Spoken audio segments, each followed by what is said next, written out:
Hello, hello, hello, everyone. Thank you for tuning in again to another episode of Mind Matters with Kay. Today, I have someone super, super dope. His name is Smart. He is from Harlem, New York. What up? What up? Hey, salute. How are you? I'm doing great. Just Good. yeah, I'm doing good. No complaints. I hear that. And if we do complain, who's listening, right? Hmm. So, I'm going to dive right in because we don't have a whole lot of time, and there were several things that I wanted to talk to you about based off of my research on you. Before I start, is there anything like, do you want to kind of give people a little background of who you are and what you do? Yeah. Well, I do music, boxing, and motivational speaking. Okay. How long you been doing motivational speaking? Um, it's a good question. I think maybe 2 years now.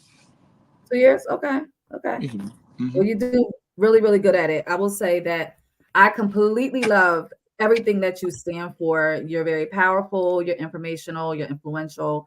And there were three things that I saw on your page that I just wanted to make sure that I spoke to you about. One was you made a comment about us being the generation of reparations. Hmm. There was another one where you was in a boxing school with a young man and how you dealt with him. I guess he had lost. I'm gonna let you detail that as well. But just the talk you gave him after that was super duper powerful, and that young man will forever remember that. I'm sure that that was influential. And then there was the your story of the big bad wolf. So those three things I think will touch on the whole mental health realm of what I want to kind of speak about. So there are five elements of reparation, right? That Right. is assurance of non-repetition, restitution, and repatriation, compensation, satisfaction, and rehabilitation. So, could you tell us what you meant by saying that we are the generational reparations?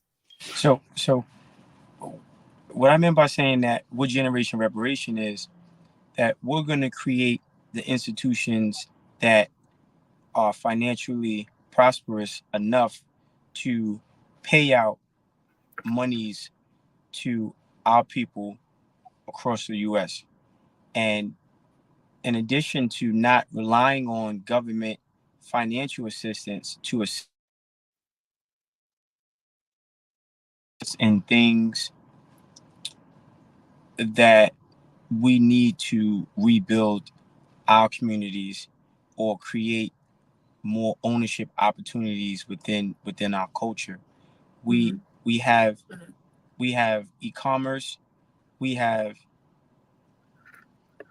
Amazon, we have digital distribution companies, we have Bitcoin, we have cryptocurrency, we have food and beverage, we have entertainment, we have sports. We have all these different genres and avenues that give us the opportunity to make large profits. Mhm. I believe that we are the generation that's going to completely capitalize off of all the financial opportunities provided to us by America. Hmm. Never heard it put like that before.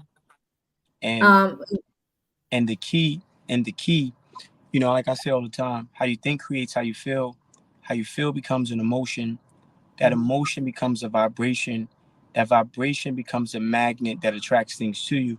So visualization is very much important and pertinent and necessary in regards to accomplishing a goal such as generation reparation. And we have to start cultivating a owner's mindset in our people. We have to start Mhm. having conversations that's conducive to creating a owner's or ownership mindset. Mhm. Gone are the days of just being happy with getting a degree in employment. I choose skill set over degree, and I choose entrepreneurship over employment. Mhm.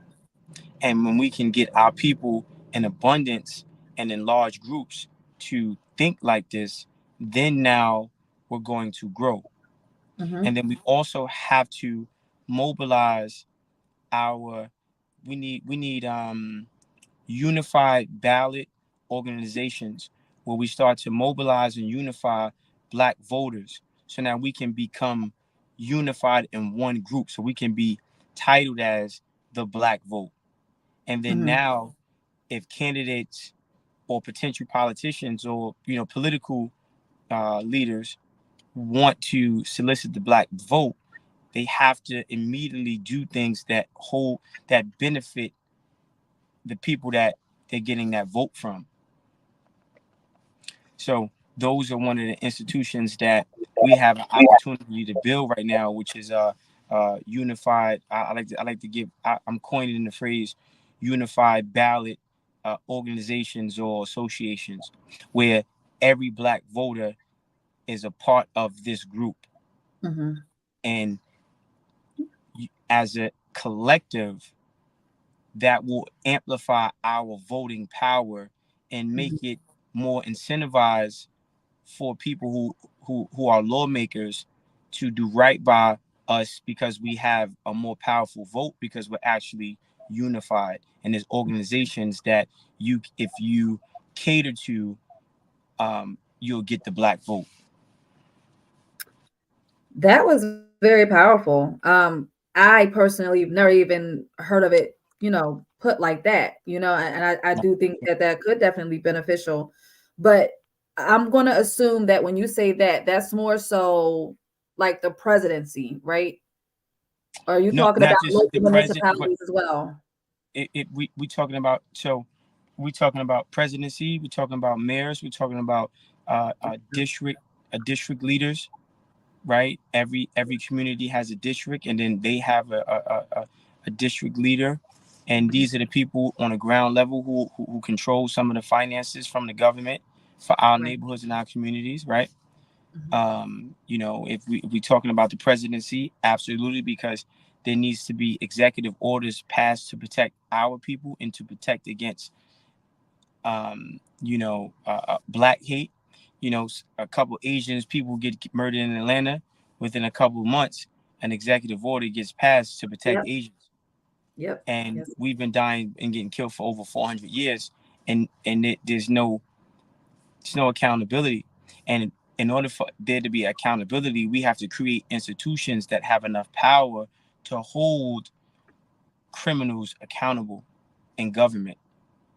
So this is Hmm. why us becoming unified and creating unified organizations across the board, and by across the board I mean in politics, in security, and finance, and media, Mhm. right? Like, so you have Screen Actors Guild, but um, there needs to be an organization that can mirror Screen Actors Guild, that soul's purpose is making sure black actors, male and women, get paid the proper salary. So now the issues that Monique talked about, because Taraji just mirrored what Monique talked about years ago, these Mhm. things start to not become issues, and our actors and actresses can get their proper just due in the form of Mhm. payment, because we have organizations that out the gate, you're going to have to make sure that this talent gets paid the maximum amount allotted or available to them. So, because the Black community is so divided, right? How do you foresee that even becoming a reality? Like, how do we get our people together to at least become on, to come on one accord? Right. Well, you this is why this is why there's power. This is why there's power. This is why there's power. This is why there's power in organizations, right? Mhm. Um, there's power in organizations, and it is very much necessary for us to develop community and town hall meetings where we can have weekly discussions, you know, and technology makes that a lot more easier. So Yeah. we need, and I think maybe we can spearhead something right? I mean, you could probably maybe start a town hall, a digital town hall meeting, and then create chapters of those digital town hall organizations to where people can weekly join and have conversations about things going on in their community. And then we can create meetups and bowling nights and movie nights and start developing relationships within our communities. And then there needs to be conversations had with residents that live together. And then those conversations allow familiarity, camaraderie, chemistry to develop.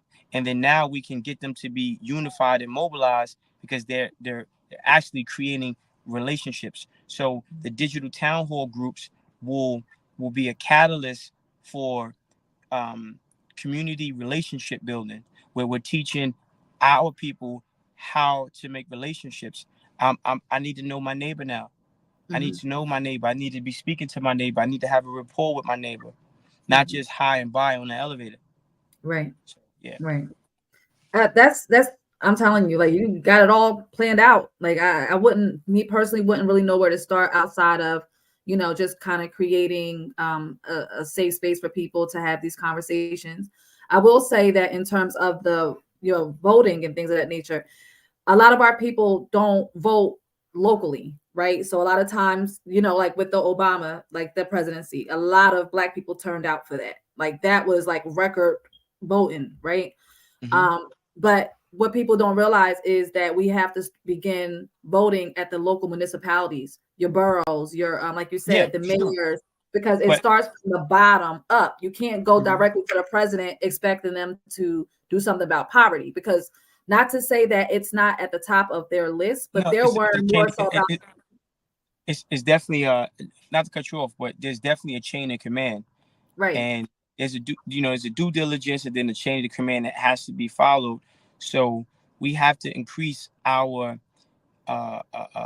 political literacy and our understanding of political science. And when we start to understand political science and how the chain of command works and who's in charge of what and who's in charge of who, then now we can go through the proper channels to create change. And I think where you can start, because you have a platform, it's growing, it's phenomenal. I'm here talking to you now on your platform, right? I think you can create something for Jersey, from where you're from, a digital town hall group, and then you start reaching out to people in your neighborhood and say, hey, every Sunday night at 9 p.m. let's get everybody to jump on. And let's just talk about what's going on in our neighborhood. Let's talk about how can we get this better, and then you'll grow it eventually from there. Right. I'm definitely going to. And don't get discouraged. And don't get discouraged, because a mountain starts with a pebble, and a iceberg starts with a snowflake. Right. So these things, they grow, right? They grow. If you look at an acorn, it grows an oak tree. It grows like an acorn grows this humongous, large tree. So don't judge your success by the entry level position you have to be in order to create something that's going to grow later. That's profound, because it's the truth, especially in a social media driven world. People can become discouraged based off of, how many likes they have or how many subscribers. I will say, something ignorant happens and it goes viral. So people think that success is an instant situation, when that doesn't apply for everyone. And there's a difference between grabbing attention and adding value. Yep. Right? Completely different. Absolutely. As long as you add value, there's longevity in value addition. There's longevity in adding value. Attention grabbing is instant gratification. Is oh, did you see that? And then that's it. It's only so many times. I'm gonna laugh at a joke or a funny scene in a movie, even if I rewind it back a couple times. Every time I rewind it back, think of it like this: you watch a movie, you see something funny happen in a movie, and you're like, "Oh man, let me rewind." You rewind it and you laugh. Hey, by the fifth or fourth time, the laughs get a little bit lighter, and then you finish the movie, then you forget about it. This is right. Very true. Very true. You know, Right? I will say when I started my journey with this whole mental health advocacy, in the beginning, it kind of felt a little discouraging, but slow process is better than no process, right? And Mm-hmm. I had to realize what you just said, like, nothing happens overnight. It's a growth, and I have been steadily growing, and I'm grateful for that. And because what I do is positive, no one's really checking. Well, I'm not gonna say no one. A lot of people aren't really checking for positive messages. So I understand that my message resonates with the right people, and that in due time, I'm going to get to where I need to be. So I no longer concern myself with views, subscriptions, none of that. Because again, it's going to be what it's going to be. It's a slow process, but it's better than no process. And I am making a difference where it matters. So, you made a good point there. I will say I wanted to talk about your talk with you were in a boxing school for that video on your Instagram. Yeah, Is that what I it was was? in a boxing. Yeah, that was my coach's son, and I was in a box. I was in his boxing gym, in Jersey. Mhm, Um, and you know, he was sparring a kid. He's 9. He was in there fighting the kid 16, and we purposely put him in there with somebody who was, who was bigger and appeared to be stronger mhm, and a lot more experience. And he did good. And what I told him was, what I told him was, you know, you have to know that pain is a part of the process. Pain comes with hard work, right?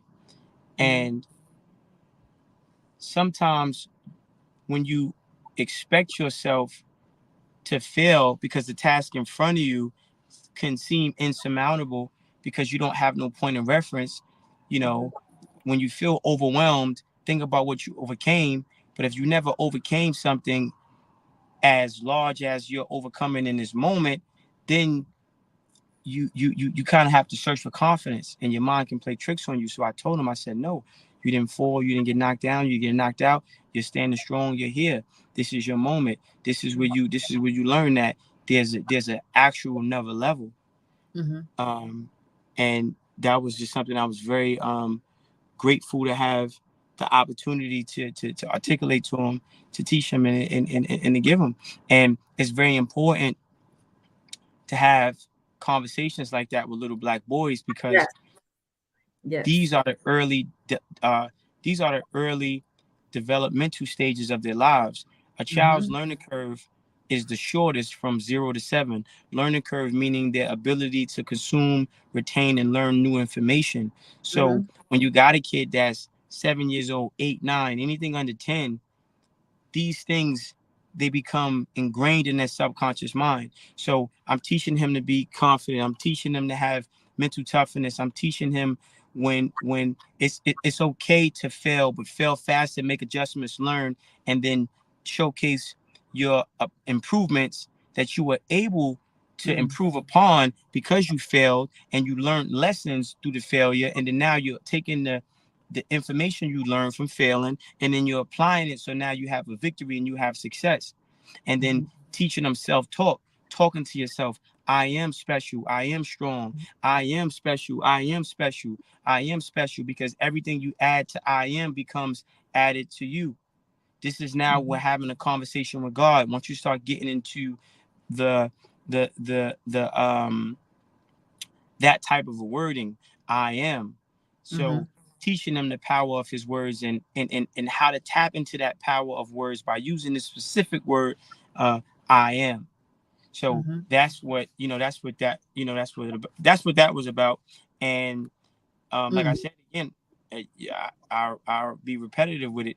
I'm just so grateful that I have an opportunity to give him unfiltered motivational information, because a lot of times people project and they try to project their limitations onto the child.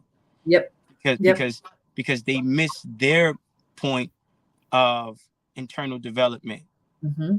So just to give it to him,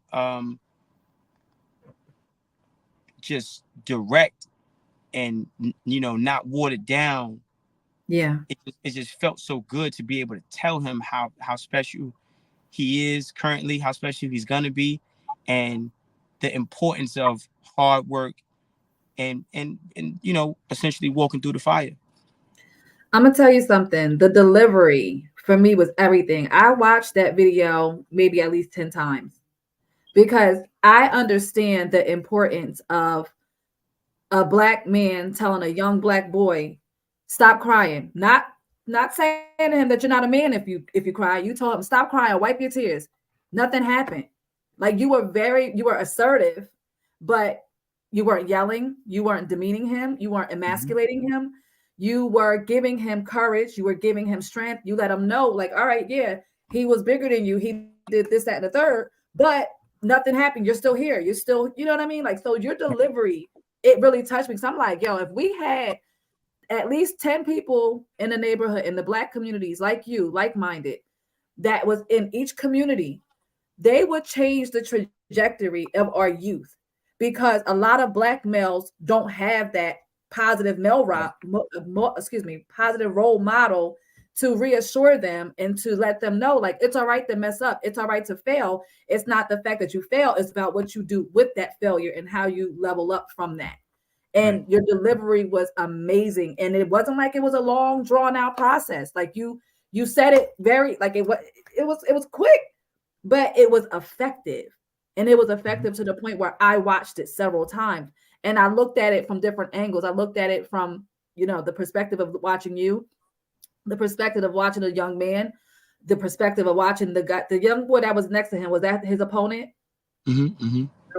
Yeah. So I watched it from different angles, and I'm telling you, like, it was profound. And I assumed that he probably was a young boy in a neighborhood who didn't have a father. But I stand corrected because you said that it is your trainer's son, right? Yeah, and sometimes and well, a lot of times it takes a village, Yeah, right? So 100%.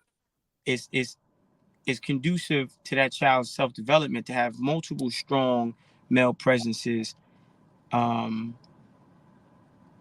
in his life, right? Mhm, And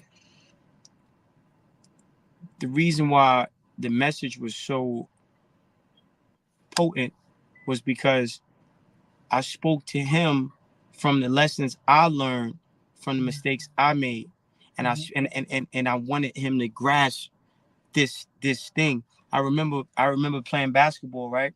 And I would get up every morning and work out. Um, Living in the projects, I'm running from the first floor to the 20th something floor in the projects, up and down 3 times, right? mhm, Trying to get my legs stronger, begging my grandmother to allow me to travel on the AAU team. I'm doing 5,000 leg raisers in a hotel room on the traveling team before we go to bed. I'm putting all this work in, right? Making an mhm, all-star game, scoring 50 points in the tournament game, scoring 60 points in the church league. And I have this thing where I wanted to go to the NBA, and I get in trouble, I get locked up. I'm in the juvenile detention center, and it's upstate, and it's called Highland, right? And I never mhm, forget this piece of shit. His name was Stanzoni, and um he was an Italian teacher that we had. And one day we was in the class, and he was asking everybody, what do you want to do? And I said, hey, I want to go to the NBA. And he said, you're not gonna make it to the NBA. Your mother's not in your life, your father's not in your life. You don't know what you want to do, right? You're not gonna, it's not gonna happen. And it's, I mean, almost instantaneously, I believed him, and I reflected on all the moments that I trained so hard because I didn't understand delayed gratification. I didn't mhm, understand you get out what you put in. I didn't understand the benefits of hard work. mhm, And he really created this strong doubt and disbelief in my efforts and I gave up, and it altered the trajectory, right? It altered my focus. He literally killed the dream for me, right? And Yeah. I had no one to teach me how to protect that dream by just simply not listening to someone who didn't know what the fuck they were talking about. So when I'm talking to him, I'm reliving all these moments and letting them know that this is why you're great. This is why you're going to be strong, because you're working hard, and this is going to pay off. It hurts today, but it won't hurt tomorrow. You feel weak today, but you're going to be stronger tomorrow. You're only going to get stronger. You're only going to get better. And I'm telling him in a way that I wish somebody would have told me. So Yeah. it's resonating because I'm not jealous of his opportunity. I'm not I don't despise his youth. I'm not angry and upset that I didn't have someone to do that for me, so I'm not going to do it for him because no one did it for me. Right. Well, it wasn't in the cards to have someone do it for me. And that young man is chosen. That young man is of the special ones. So this is why God is sending people to him to tell him early how great he is. This is why God is putting him in this vetting situation where we're vetting him. We're seeing, is he special? Is he truly a champion? And he showed who he was.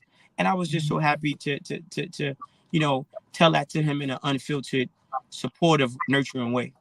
And you did. There was, eye contact. That's also very, very important. Your body language. Again, the assertion in your voice. I promise you, like that's something that I'm not going to forget. So I know he'll never forget that. And there's going to be a time in his life where he's going to come to a crossroad and he's going to revisit that conversation. And just because you put those positive affirmations into his thought process, he's going to be able to rise above that. So like that was super duper dope. Yes. Yeah, I love that video. I absolutely love that video. Yeah, and it was so good because like I say all the time, when you feel overwhelmed, think about what you overcame. And this is why it's so important to plant these seeds in their subconscious mind, because as he gets older, the seed that planted, it grows. And then, like you said, when he's in a tough situation, he's going to remember his ability to overcome tough situations. Yep. I'm telling you, you planted a seed that's going to help him. You definitely gave him a tool that he's going to need at some point in his life. So that in itself is a blessing, because there are so many young Black men who do not have that, right? So when they don't have that, they're looking for it in by any means necessary, which is why they join gangs, or they do stuff that's just non-conducive to them living a fruitful, positive life, right? Yeah, sure. So the fact that you did that, like I'm telling you, like that touched me. And I really wish that our people could, come together, like-minded men, though. Like you said, it's different when it's somebody who secretly despises that person because they didn't have this, or, they got too old and their dreams didn't come into fruition, because it's almost like they're the child's youth highlights the regret that they feel internally for not having the same opportunities or resources around them when they were young. Yep. So it becomes it becomes very, very low vibrational, and it becomes very, very competitive and very, very resentful at times. So I just think it's a rare thing to for a kid to be able to have that type of a conversation. Yeah, it is. And it's just a testament of his greatness, right? It's just a testament of what his future is going to be and how special he's going to be, because he's having phenomenal things happen for him at an early age. And the good thing about that is too, he's essentially going to pay it forward, because there's going to come a time when he's in your seat where he's telling somebody else, or he's being a motivational speaker, and he's going to remember the time that you guys had, and he's going to detail what you did for him. So he's going to, in turn, give that to someone else. And that's how it's a domino effect, right?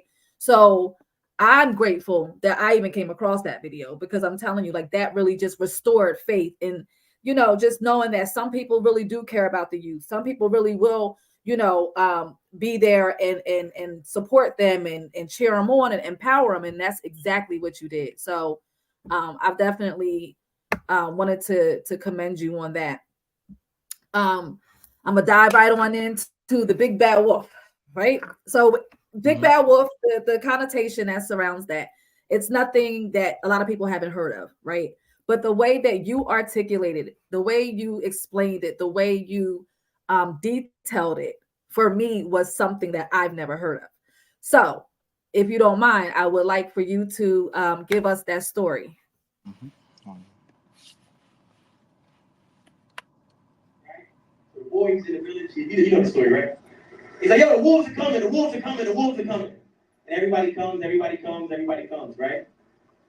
And the wolves are there. So the town like, oh man, you're bullshit.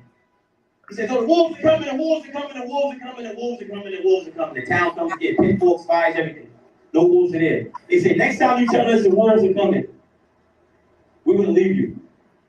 He screams again, the wolves are coming, the wolves are coming, the wolves are coming, the wolves. Nobody shows up. And guess who shows up? The wolves.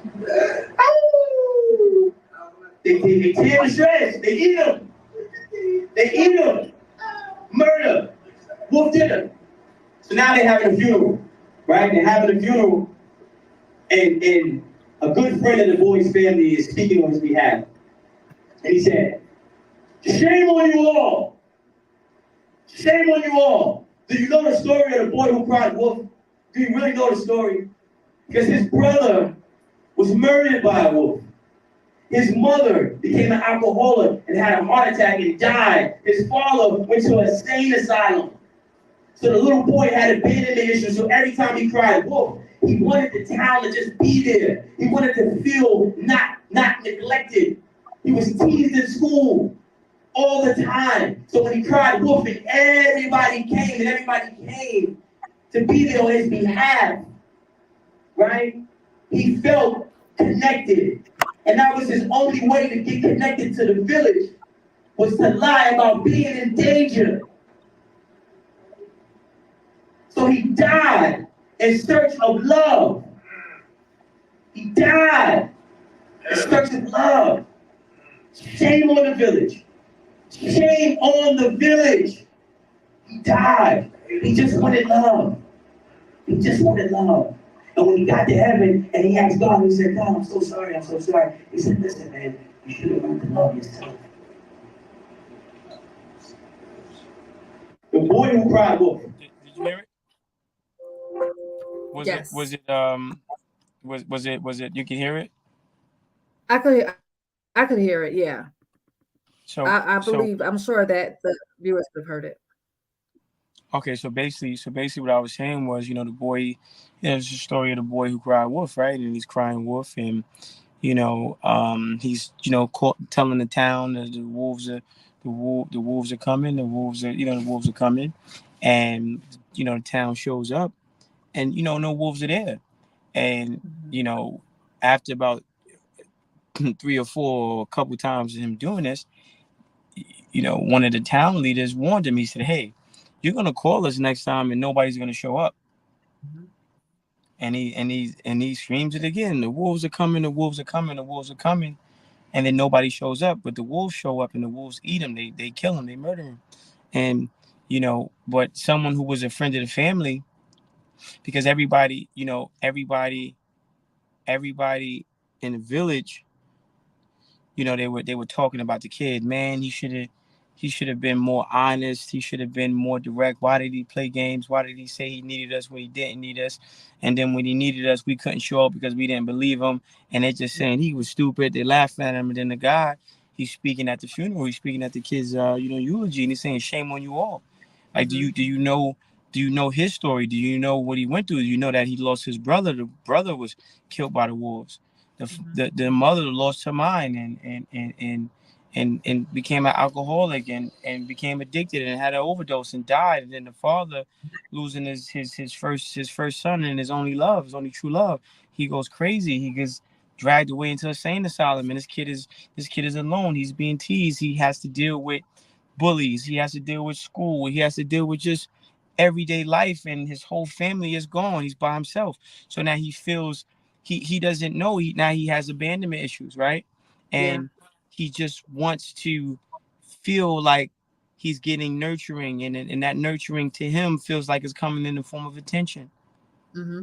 right? And he's creating attention, but it's self-destructive, Right. you know, and it covers up internalized anger and frustration that he has. So this is why he's not trying to create attention in a positive way, but more so in a negative way. But he also wants to create a sense of urgency, because if people feel a child's in danger, they're coming to help and protect and save that child.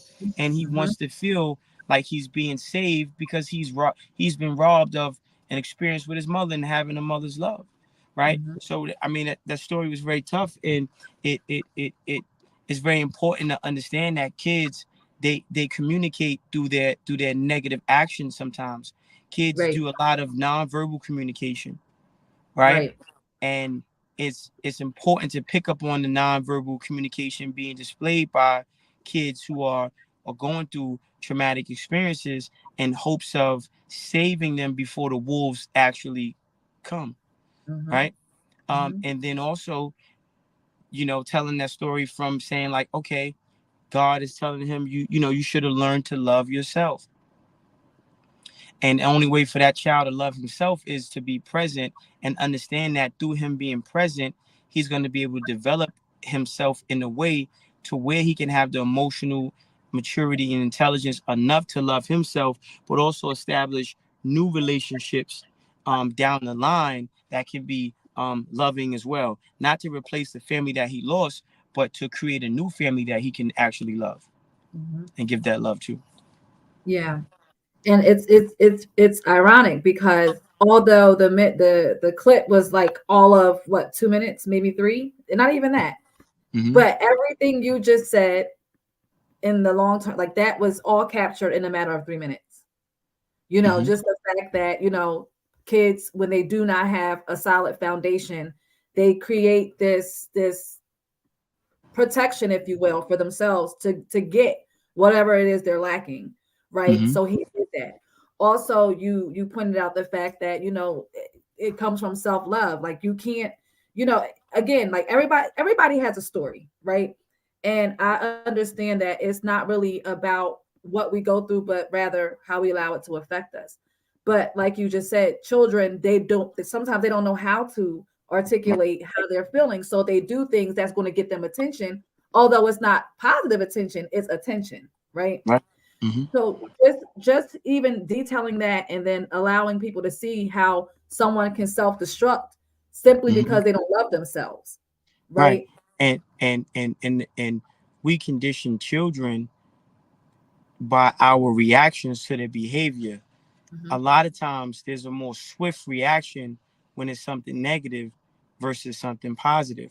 Yes. Yes. So you're teaching that child that if I do something negative, I'm going to get attention. So Mm-hmm. this is what enabled the boy who cried wolf to cry wolf instead of just crying. Right. Right. I actually posted something today where I did a mental health check-in with the men, because I feel so often our men The boy who cried wolf. aren't viewed as human beings. They're viewed as tough. They're viewed as providers. But men also have feelings that they need to process, because when they're processing their feelings, it allows them to release toxins and essentially become proactive in what they need to do. But when you're constantly just piling on and piling on and piling on, and you're not crying to release those toxins, they come out in a different way, right? Mm-hmm. So, what do you think needs to happen because obviously the boy was young, so He didn't even get, so okay, let me back up a little bit. I'll be 41 in a few weeks, right? I learned how to love myself through my trial and error because I too didn't have the best upbringing, right? The environment wasn't the best. And I didn't realize that until I went through some things. So now that now that I was able to identify it and had, be aware of it, I changed it. Now I know that that love comes from within, regardless of your situation. Right. Sometimes people don't make it to my age to be able to say, hey, my trials and errors now became a blessing, right? So when it's a child, how do they really begin to get the proper or the right attention, especially in the society that we live in today? Everything's negative. Everything is negative. Nothing's positive. So how would you suggest that they go about getting what they need without feeling like they'll be a punk or they're not a man or they're, you know what I mean? Like just something negative. What would you say to that? Well, I think meditation is important. I think meditation is important. The use of mantras and affirmations is important. I am special. I am blessed. I am loved. I am beautiful. I am powerful. I know what I want. I get what I want. I got what I want. I know it. Um, Understanding that how you think creates how you feel, and how you feel becomes an emotion. That emotion becomes a vibration. That vibration becomes a magnet that attracts things to you.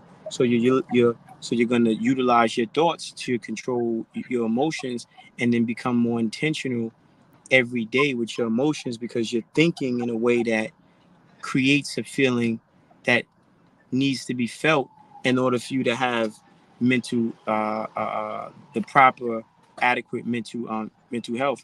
um, Also, when you get one negative thought, replace it with 100 positive thoughts, and teaching them how to sit there and and have that self-talk long enough to where they can change how they're feeling, because they're changing how they're thinking, right? So Mhm. I'm blessed, I'm blessed, I'm blessed, I'm blessed, I'm blessed, I'm blessed, I'm blessed, I'm blessed, I'm blessed, I'm blessed. 10. I'm blessed, I'm blessed, I'm blessed, I'm blessed, I'm blessed, I'm blessed, I'm blessed, I'm blessed, I'm blessed, I'm blessed. 20. I'm blessed, I'm blessed, I'm blessed, I'm blessed, I'm blessed, I'm blessed, I'm blessed, I'm blessed, I'm blessed, I'm blessed.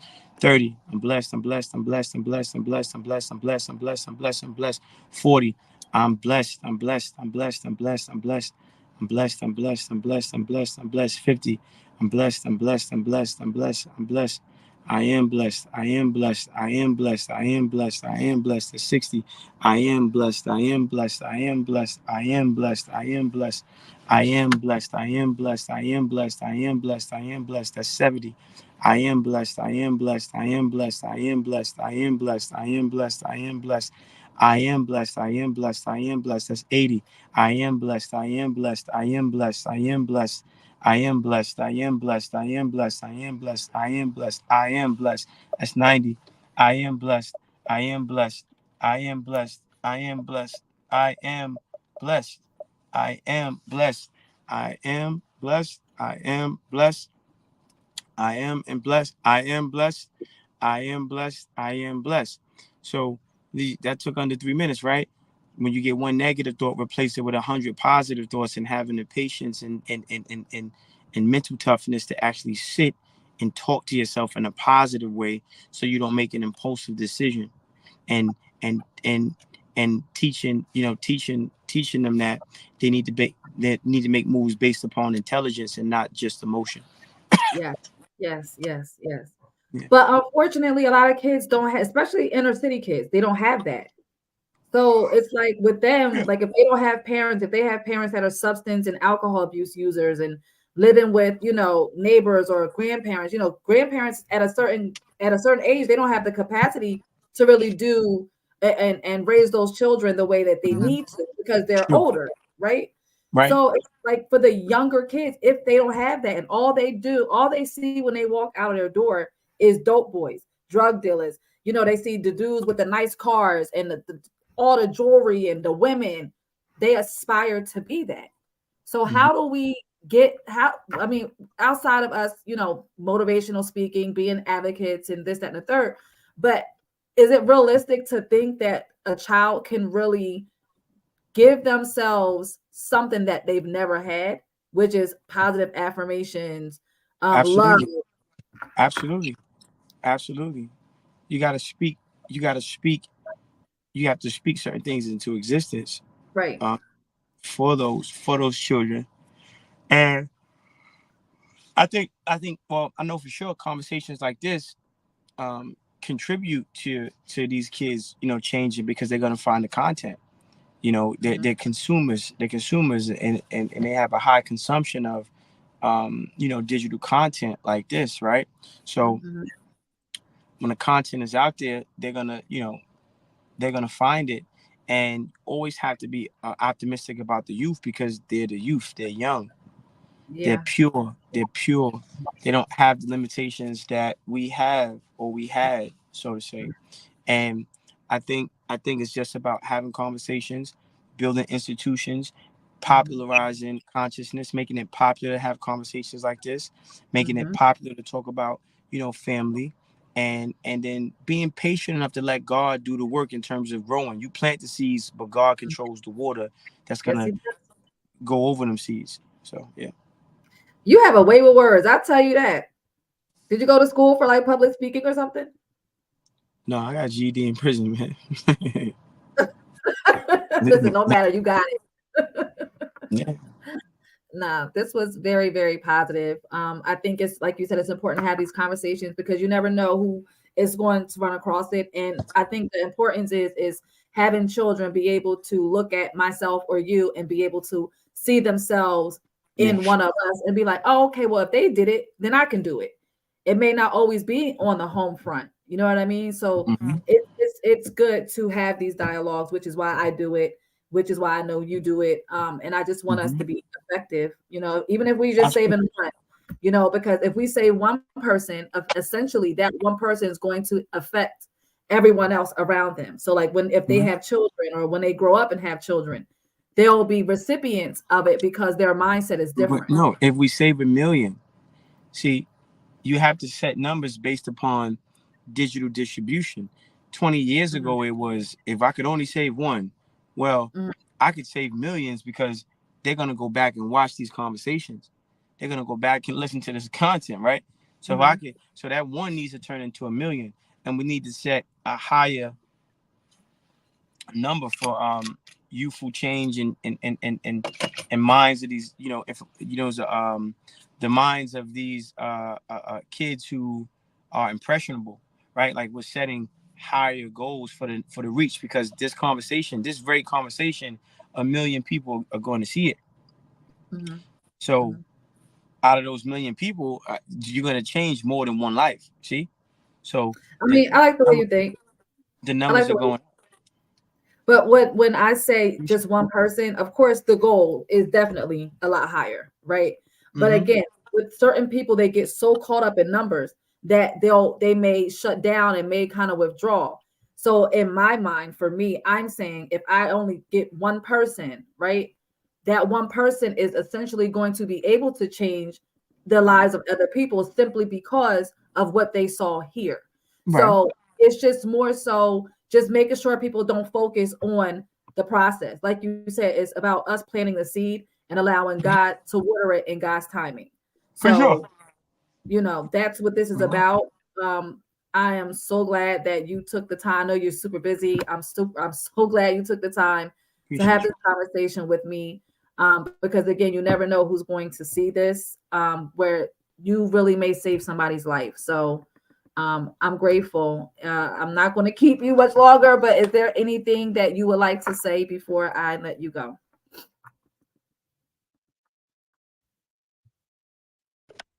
How you think creates how you feel.